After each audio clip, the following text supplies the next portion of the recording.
Right. Hello, everyone. I'm Chen Qiyuan. My project focuses on the sector cache implementation for the RISC-V MyCPU. Our baseline pipeline CPU uses a standard X54 light bus, but the handshake latency creates a massive performance bottleneck. To bridge the gap between CPU speed and fast latency, an L1 data cache was essential. Okay. The strategic planning, the integration trade-off. In the planning phase, I evaluate two integration strategy for iCache and data cache. But we look the soft code from my teacher. The instruction path go through doesn't through the XI4 light protocol, and data data path has through the XI4 protocol by communicate with XI4 light master. So there is two plan for me.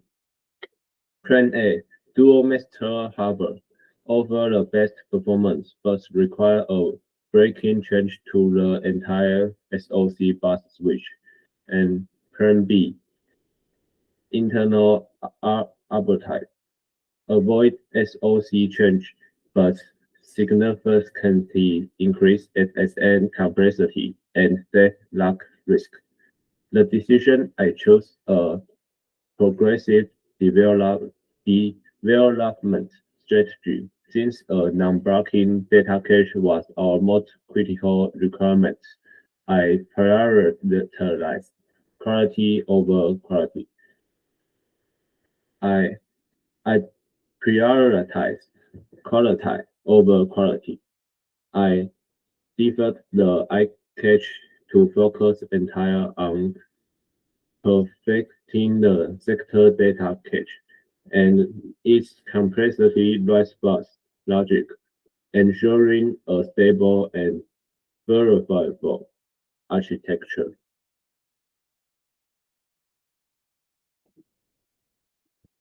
Why I chose sector cache on a XI4 Lightbus, bandwidth is the primary constraint. Standard cache, line refill. Fetching a 16 bytes line requires 4 handshake, totally 40 cycles. Sector cache, word refill. Fetching only the requirement word, take only 10 cycles. This design reduces bus occupancy by 75%, efficiently slashing the missed penalty in high latency environments. Okay.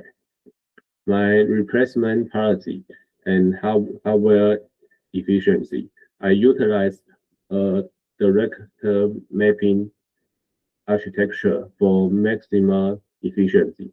By using an implicit replacement strategy directly overrides on a technique, we eliminate the need for complex LRU state bits.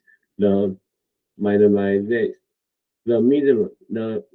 minimize hardware overhead and ensure a high clock frequency. Well, non-blocking write and then non-blocking write buffer rational to optimize performance. I implemented a non-blocking write buffer with a depth of 4 entries.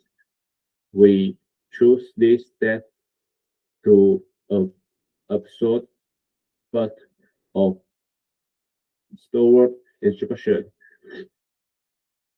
common in function protocol.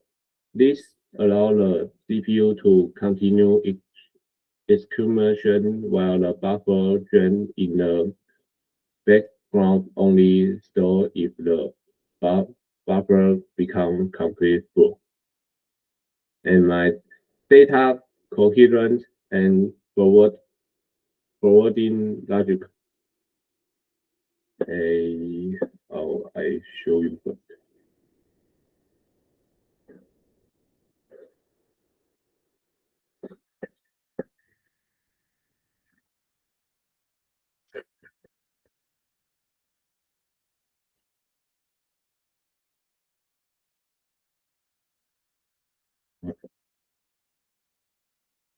Here is my data coherent and forwarding logic.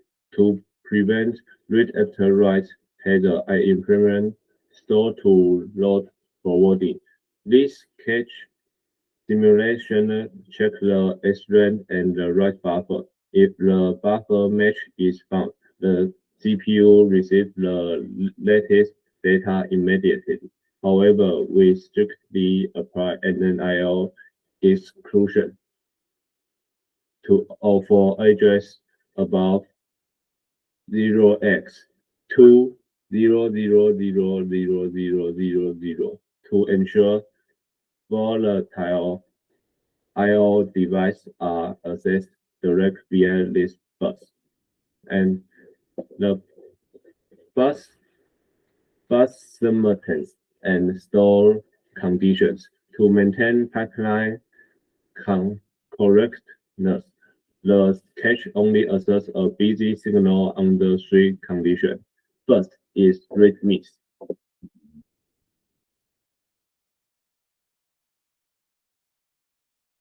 Here, read miss. And second is buffer full. Is in here. And FSN structural hazard background AXI text in progress is in here. For all other cases, including hit and forwarding, the CPU remains on storing for full speed execution. To ensure robustness, I follow a three-phase roadmap. I'm moving from basic functional stability to high-performance system integration.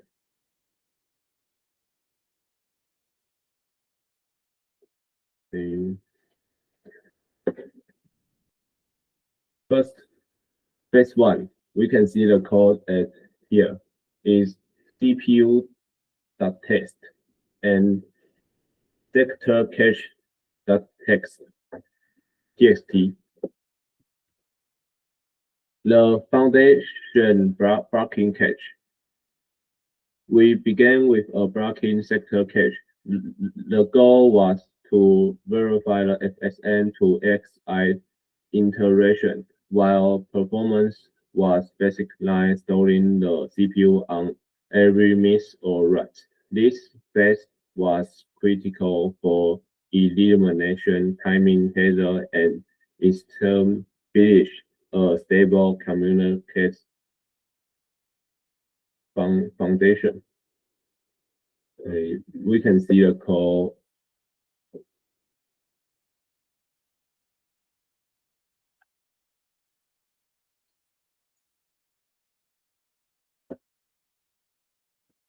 The instruction path still the same, and I change the communicate with CPU by my data cache and data cache connect with XI4 master.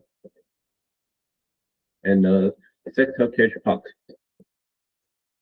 only read it. We don't need rest out of busy signal. Other we have to rest out our busy signal. And second phase. Next, we introduce the non-blocking write buffer. The merchant needs a first-in, first-out buffer allow the CPU to fire and forget write. Continue execution while the cache handle memory transactions in the background. The challenge list creates a read after write header, where the CPU might read store data from RAM while the latest value is still in the buffer. The solution I implementation store-to-load forwarding, which simultaneously check the buffer and then return the most recent data to ensure coherence. We can see a code as sector cache dash buffer. The CPU code is the same like in the CPU dot txt. Okay. Here is the difference from phase one sector cache. We can see we add the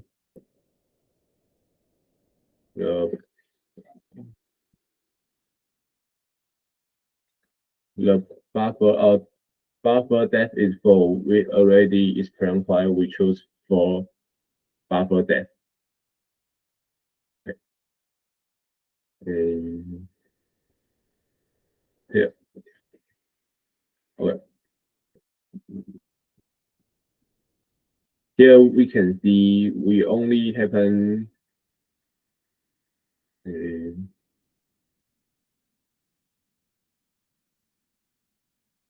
the buffer is full. We will rest up our busy signal. Okay. And this state is well doesn't read and write like LU operation. We will go to write request to clean our buffer. And phase three, efficiency native XI and split handshake. Finally, I removed all adapters to enable native XI for light support. The highlight here was implementing split handshake by using independent checking flag AW down and W down. The FSN can process write address and write data channel separately. This prevents deadlock and ensures our cache is robust enough to handle various step timing response. We can see a code as here.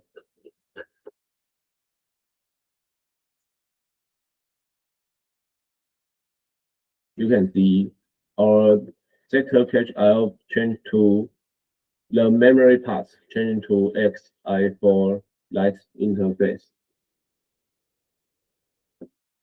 And we also add the assert to help us check if the ready signal it doesn't come, but the a valid signal goes down, we will have this assert to help us check our logical in sector cache. Okay.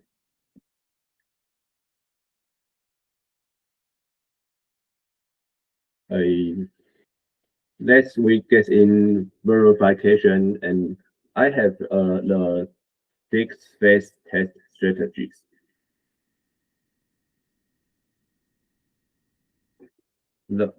We can see the test file as test scalar risk by cache the name sector cache test scalar. Okay. The test environment mark XI memory. To validate non-blocking behavior, I built a mark XI memory with artificial latency. Write latency 10 cycles. Plus the in-flight windows need to verify that the CPU can move on while data is still in the buffer. And read latency. Ensure the FSN correctly manage CPU stores during refills. This environment fully simulates XI4 light handshaking to ensure robust asynchronous signal handling. Okay. The six-phase test strategy I use in sequential six-phase strategy to stress test the test life cycle. But the phase one, mass and VS, miss VS hit. The phase one and phase two is miss VS hit. Verify the reveal merchant stealing on empty cache, followed by zero latency SRAM hit non-XI traffic. And we can see in here.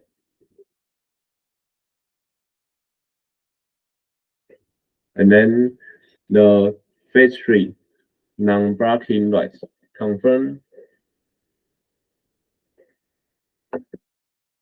To confirm the CPU receives a success signal within one cycle. Decoupling is from the 10-cycle memory latency. And phase four, forwarding hit.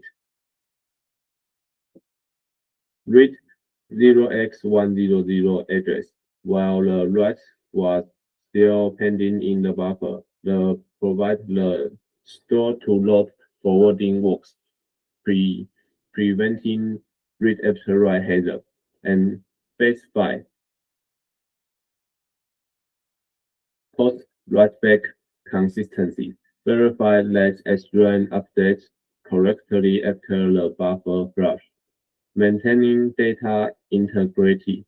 Phase 6, you can see here, direct eviction phrasing, automated read between conflicting address to confirm the direct map replacement logic function under high contention without deadlock.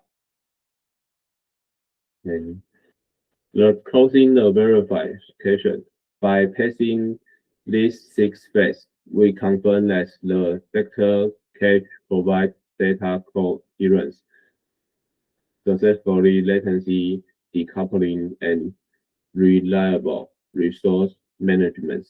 Our core cache logical is fully verified. To save our time, I already test in here. We can see as here. We can use this command sbt test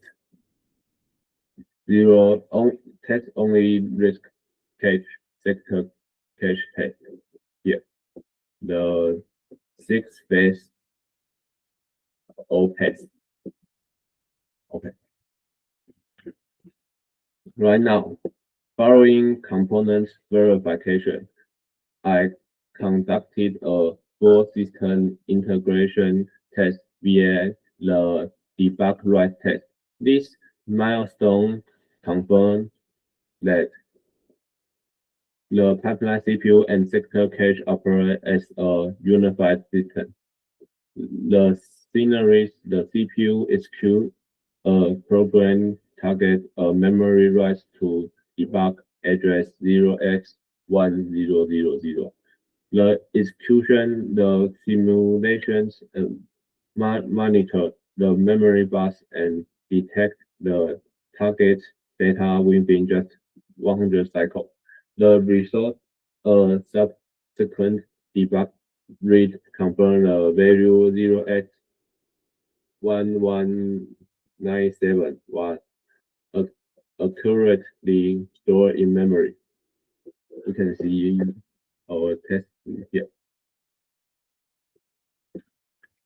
This result validates the entire path. The write buffer successfully capture the CPU store command, and the XI4 lets FSM correctly committed that data to RAM. Our integrated memory subsystem is now functional. sound and read the more complexity software workload.